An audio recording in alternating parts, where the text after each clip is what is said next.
Good afternoon. Welcome to the Big Idea Speakers Bureau virtual content series. Today we are trying again to speak with Dr. Mark Mullins. He has an extensive biography, so I bullet pointed a few things. Mark Mullins has a PhD from the London School of Economics. He has been a global policy advisor to various governments. He's been an economic advisor to institutional investors. He is a macro investor. He has managed a $100 million US hedge fund. He was the executive director of the Fraser Institute as well. He continues to be a macro investor. He is a researcher, a writer. You can find his work on medium.com, and you can find his YouTube videos at Commentary That Matters and Conversations That Matter. And so with no further ado, I should mention, you've lived all over the world, right? The US, the UK, Hong Kong, Taiwan, China. How long did you live in China, by the way? I was out there with my wife, actually. We had a full year. A full year in China. Wow. Wow. Between Taiwan, Hong Kong, and China. So we spent about 2 months in China. Wow. Traveling over. And this was just a few years after they opened up. So it's like science fiction coming back 20, 30 years later and seeing, the amazing things that have happened there. As Where they they opened are. up their economy and moved things ahead. Wow. Okay. So speaking of China, obviously, coronavirus, restrictions, economic mess. How do we, to your mind, how do we move forward and get back to some semblance of normality in the economy, jobs? Sure. Yeah. Well, I think we are steadily moving in that direction. If someone thinks we're going to the good old days, where good old days was December 2019, that is not going to happen. And I think you can look at the example of the war on terror, the impact after 9/11. We're decades after that, we're still paying the price in terms of our restrictions on air travel and how people get around in the world even before the pandemic appeared. So I think some things have fundamentally changed. And it's a forever sort of thing until something dramatic happens way down the road. And it's going to be more government intervention. We're seeing that quite clearly. There's a fiscal cost. We're running absolutely extraordinary deficits. So ultimately those have to be paid for. And also I think there's a change in risk tolerance, how people deal with each other, the social side, and obviously the economy. It's all about interaction, going out there, getting sales, meeting people, building up business, interacting with employees, interacting with customers, and it's just changing fundamentally today with the move to the virtual world, use of technology and so on, which were trends already in place, but dramatically ramping up now. So, I think we're out of the woods in terms of the worst of this. Mm-hmm. And I define the worst, not the pandemic itself, although, you've got 30 odd million cases around the world and almost 1 million dead. This is no small pandemic, although by the same token, it's not the Spanish flu, it's not some of these horrible, horrible things that have happened in human history, but it's serious enough. But we're well past that wave of pandemic. And I think now the real worry, the real issue to grapple with is the response to the pandemic. How does that affect society? How does that affect the economy? How does that affect finance? How does that affect media and entertainment and travel and virtually anything you can think of? And it's kind of interesting to look back over the past few years and even decades, talk about climate change, how that's going to change the world, how we have to adjust, and so on and so forth. I think we've got a massively speeded up version of that in about 6 months. And we can now see how the world can so fundamentally change when one specific thing happens that affects everyone. Well, it seems, I was going to say one thing, but I did want to ask you, so to your mind, you're in Vancouver, you're based in Vancouver. That's right. Do you think next year you'll be going to a Vancouver Canucks hockey game in a sold out? No, absolutely not. And my son actually was going to get married this year.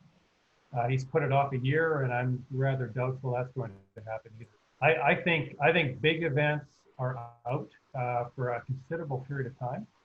However, I should say that Sweden is the example out there, and of course they're the bad boy. They didn't lock down quite like anyone else. They had a few restrictions, but generally they left it to the people to sort out. They have recently raised their group activities from a limit of 50 to something like 500. Wow. So I think we can get there, but it's going to demand a view in society, a widespread view, that it's safe enough to do that. And that's really the thing that holds everything back. We can blame government, we can blame regulators, we can blame the public health people, but ultimately it's our fellow citizens that are supporting the restrictions today. And we've got to, in some way, collectively decide, hey, it's okay, green light's on now, things are safer, we can move even faster back to something more normal. Mm. So in that case, let's talk about the economy then. Sure. Clearly, certain sectors have been hit, like events, conferences, travel, tourism, hospitality, the hotels, many others. However, there is opportunity. Where does the smart money go right now if you're an investor or you're seeing an economic uptick somewhere? What's the good news economically, if there is? Well, good news is we're growing again, right? We've had an economic recession, although a completely unprecedented one. One that came on the supply side, where government basically said, stop producing, stop interacting with the economy. We're all going to hide in our homes for a period of time here. Boom, crash, down everything comes. And I should tell you, the global economy was down about 10% on a year-over-year basis. That's the absolute nadir of this. We've picked up about half of it by now. Should be continuing in that direction. We've got near zero interest rates in the world. Central banks all over the place are doing everything they can to prevent a financial crisis. The thing's damaged. You're kind of limping along here, but you're feeling better as you go. And I'm not absolutely forecasting any kind of boom here, but specifically to your question, I think the places that benefit are those that somehow allow people to interact without a physical presence. And that's why tech stocks have done so well. That's why communications companies are doing well. That's why people who are in the medical field that are working on vaccines and all these other elements that are trying to bring an end to this period of uncertainty and risk, because basically we've defined risk now as the risk of the other. The physical presence, people are the risk, and just simply meeting with other people. And so anything that can get you around that, at least in the short term here, in the next year or two, I think gets a huge benefit and gets rewarded. And, we've had, just to take a financial market perspective, we've had about, I think, maybe a dozen or 2 dozen tech IPOs in the last month or two, even during this crisis. All of them have popped well over their opening price to the tune of about an 80% premium. Wow. And these are to accompany places that are avoiding the physical world, are providing substitutes for that in the virtual world. And, frankly, that world has now arrived. Yes. And so that's definitely an area that's benefiting. So I think there's another element here too, which is safety. Can you provide me a safe restaurant environment? Can you provide me with a safe live music environment? Can you give me a safe venue where I can meet with friends and relax and enjoy myself? And there's all kinds of inventive thinking now to get around that. Unfortunately, of course, it runs into the economics. Can you run your operation at 25% capacity? Can you run your operation with added cost? Can you run your operation with staff that are overworked and are trying to cope with too much demand and not enough supply? So I think there are positive areas here. And I guess what I would say is, in a sense, you need to go with the flow. If you're in business, if you're an investor, no sense dreaming about the good old days, hoping to go back there. Figure out how things are changing, who is trying to go with that change, and invest there. And I think that's suitable advice, at least for the next couple of years. So you brought up an interesting point, that how do certain businesses manage to stay afloat, at 25 to 50% capacity because of the lack of discretionary spending and gathering restrictions. So because people aren't able to spend as much, what I'm thinking, and things are restricted, do you see deflation coming to our economy as opposed to inflation, and because of the massive money printing? No, honestly, I don't. I don't see either massive inflation or deflation. We already have had a bit of a slowdown of inflation, and typically we've been running, let's say 1.5 to 2% per year on consumer prices, and basically that's been the case since probably, let's say the early 1990s. So we've had, 20, 30 years of this. Recently, we've dropped a little bit, closer to 1%, maybe a little less than that. Although, of course, collapse of oil prices, contributed to that as well, energy costs and whatnot. We still got a shakeout here in real estate, in rental properties, in home ownership. Not yet clear how that's all going to work, but it might keep inflation down as well. One thing you need to know is about 40% of consumer prices are related to housing. And so it's awfully important. You have a big housing collapse, obviously, just mechanically, you're going to see a drop in prices overall. But, there's a difference between some prices moving, some prices dropping, and the day-to-day stuff that happens in the economy, and everything deflating. And I would say it would be the biggest shock in the history of the planet if we looked at what central banks are doing today with zero interest rates and an infusion of about $6 trillion into the economy. I mean, money. You can't get deflation out of that. I shouldn't say you can't, and it would just be so strange and so weird.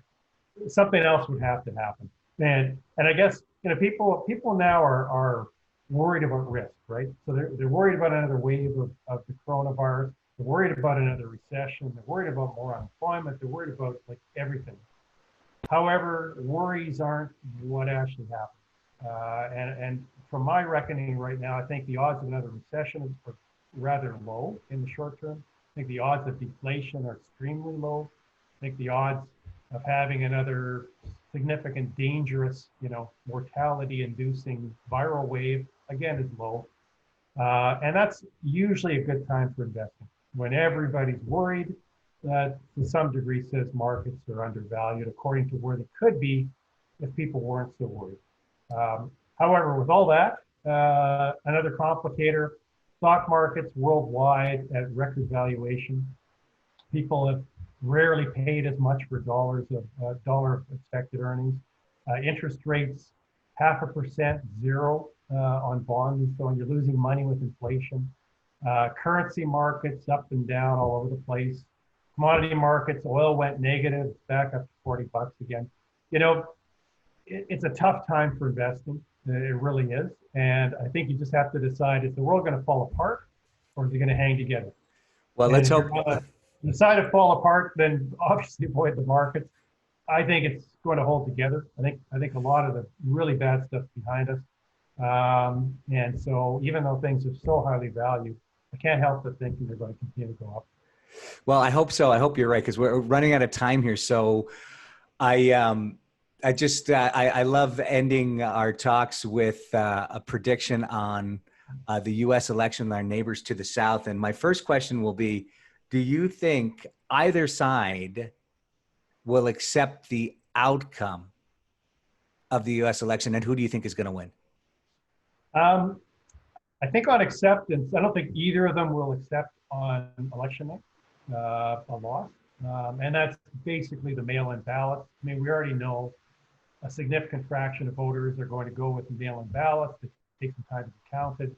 And that's even true here in BC. We're in the midst of a provincial election. We just had it announced a few days ago. And I discovered today, mail-in ballots can be counted up to 2 weeks after the election. So we may not even know in BC, never mind other places, if things are close, right? And I guess for the US, things are awfully close. There's no change here with 2016. It's still a 50-50 country. It's still all about the Electoral College. It's still all about swing states, swing districts. You know, it's going to come down, assuming Florida doesn't fall, it's going to come down to 2 or 3 other states, you know, Wisconsin, Michigan, Ohio, Pennsylvania. I mean, these places are going to call the election. I don't think it's you or me or anyone else going to figure out how voters are going to exactly vote there on the margin. So, you know, I think this thing is going to remain up in the air. It's going to be awfully close. No reason for it to be otherwise. It's going to be disputed. And that, pulling back in time, is why this Supreme Court nomination is awfully important. So you move the court off of a 8-person court to a 9-person court in case something momentous goes to the Supreme Court at some point as people dispute the election result. Wow. There's a lot. I wish we had more time. There's a lot to unpack there. Mark, thank you so much. That was fun. And let's absolutely do this again. All right. Please chat with you. Okay. Thanks, Mark.